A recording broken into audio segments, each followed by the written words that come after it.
या प्रकारच्या उदाहरणात एक्स माना वाय माना त्याच्यातच नाकी नऊ येतात. तुम्हाला मी सांगतो आतापर्यंत तुम्ही अशी टेक्निक बघितली नसेल. जो दिलेला प्रश्न आहे का त्याला उलट उलट लिहित चालायचं.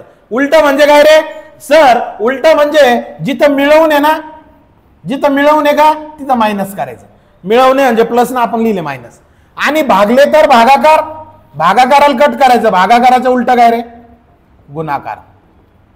बरोबर आहे का? मग दुपटीमध्ये दुप्पट हा शब्द, दुप्पट हा शब्द आहे म्हणजेच काय? 2. करेक्ट आहे. मग आता काय करायचं सर? 13 गुणाकार 8. 13 आणि 8चा गुणाकार करा. 13 गुणिले 8 104. बरोबर आहे. मग आता 18 आहे मायनस करायचे. 104 मधून 18 काढा.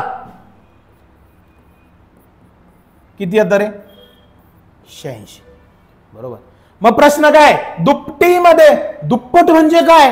गुणिले 2 असतं ना. बिलकुल तसं करायचं नाही. आपलं उलट करायचंय. भागिले 2 करा. 86 ला 2 न भागा. 2 8 2 6. येणार उत्तर किती रे? 43. पर्याय कितवा? चौथा. पुढचं उदाहरण सोडवायचंय. उत्तर कमेंट करायचंय. चॅनलला फॉलो करा, शेअर करा. खूप खूप धन्यवाद.